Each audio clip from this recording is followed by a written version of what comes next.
I must say that listening since this morning to the presentations, discussions, it's very painful for me to go through this again, because it's like a repeat of the same show, same film. We were here in the 80s fighting an apartheid system.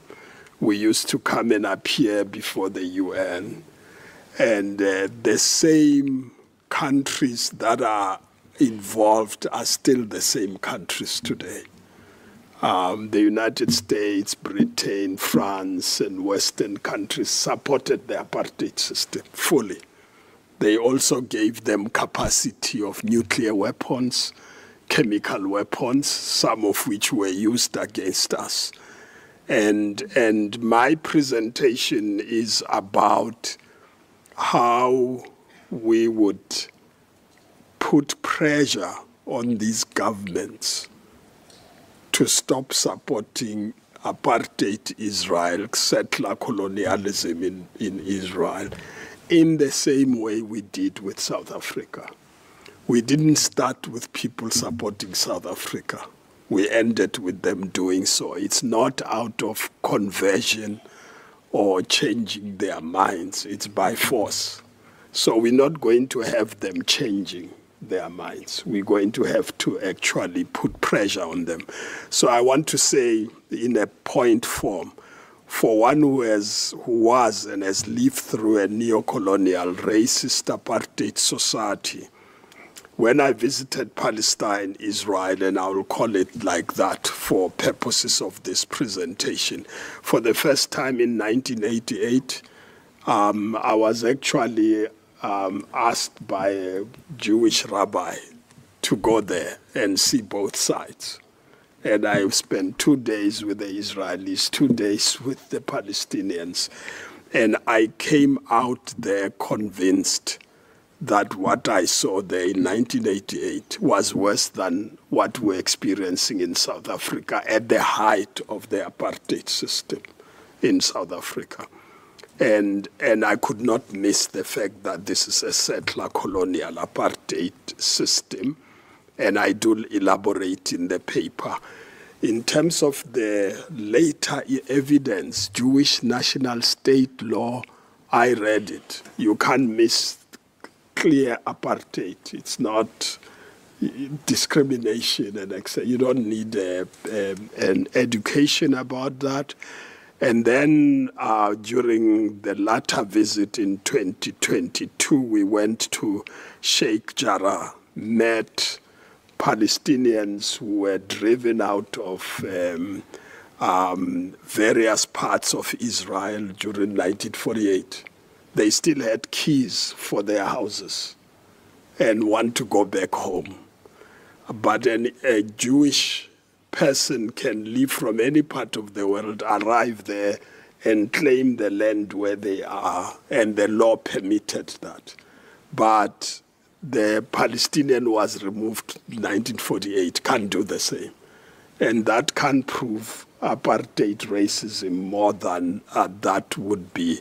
So I just want to say that to make the points. I'm still shocked that the world has allowed such a racist apartheid system to continue after declaring apartheid a crime against humanity. The UN made that declaration. Secondly, it is still shocking that the world could allow Palestinians to be illegally occupied for about 57 years. I like the way Sorani put it. The second version, the longer version is 75 years. And that you could blockade Gaza for 16 years and expect them to do nothing. And I just want to say, if we try to blockade the United States today, you will see hell. They will not allow it. And there will be no talk of terrorism. It will be we defending ourselves. And I think the world has bought into this logic that doesn't make sense, that you blockade people and you don't expect them to do anything about it. I want to say Met some of the detainees who came out of detention lately. One who has been detained for a long time, tortured, etc. I can't imagine how all those people who were captured in Gaza were treated. And there is no world to monitor what is happening there. And that is unbelievable that the world can allow that. And I just want to say, as what I would like to propose as a solution, is that unless we drill down to the real problem, we will not be able to solve this problem. We'll make speeches, we'll talk, nothing will happen. We'll have a conference like this, and nothing happens afterwards. I am convinced the problem starts from the beginning. It's the Balfour Declaration, 1970. It's the Nakba in 1948. It's the resolution of the UN that partitioned Palestine. And once you partitioned it, and you only established one of the states, the others don't have a state, and you empowered that state, empowered them, armed them to the teeth, but there's no Palestinian state, even if you disagreed with the partitioning. But at least they should have had a Palestinian state in the same way they had the Israeli state. They did not do that.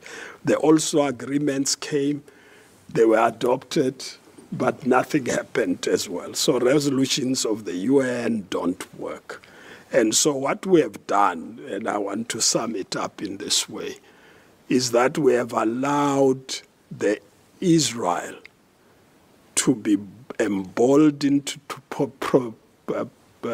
pursue the Zionist project.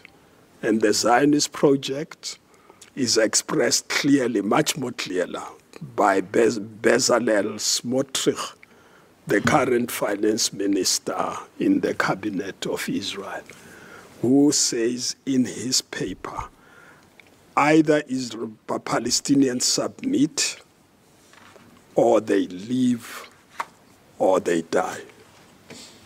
There are three options for Palestinians. You leave, and that's why they're pushing them to the border, to leave Gaza, so they can take over, to brutalize them in West Bank, so they can take over. That's fulfilling the Nakba as it was envisaged.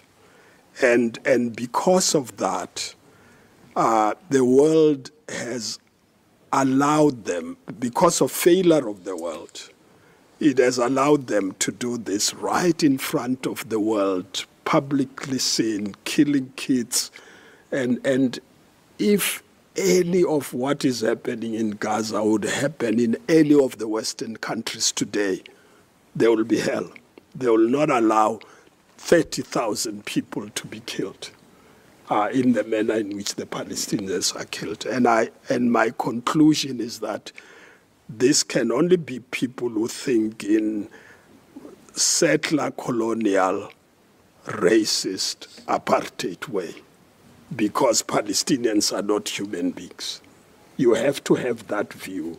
It's like dealing with slaves during slavery, during the colonization. There were many genocides the colonialists committed in this world. They are not even recorded because they didn't treat people as human beings.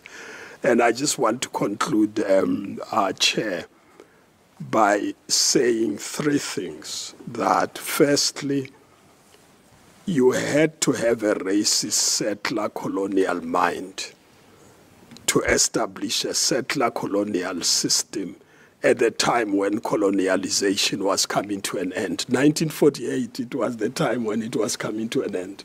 But they established one at that point. Secondly, brutalizing Palestinians in the way it's being done, it's simply say racist. We shouldn't even beat about the bush. You have to think they are not human beings to do what is being done. And I just want to say the reverse part of it is that the Israelis are being brutalized themselves and traumatized. There's no soldier who will kill so many children and be normal after. And so you'll see the Israeli society is going to be reinvented to be something else that doesn't think it is anything wrong in killing so many children.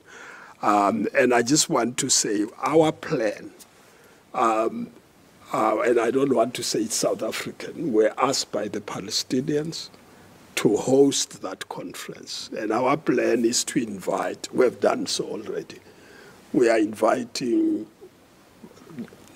civil society worldwide, all the continents of the world, to meet in South Africa in May 10 to 12. That date is fixed. And we want to come together to strategize on how we do what the anti-apartheid movement did for South Africa, a global movement, and force the states to do what they are supposed to do. And I'm convinced that we did it with South Africa.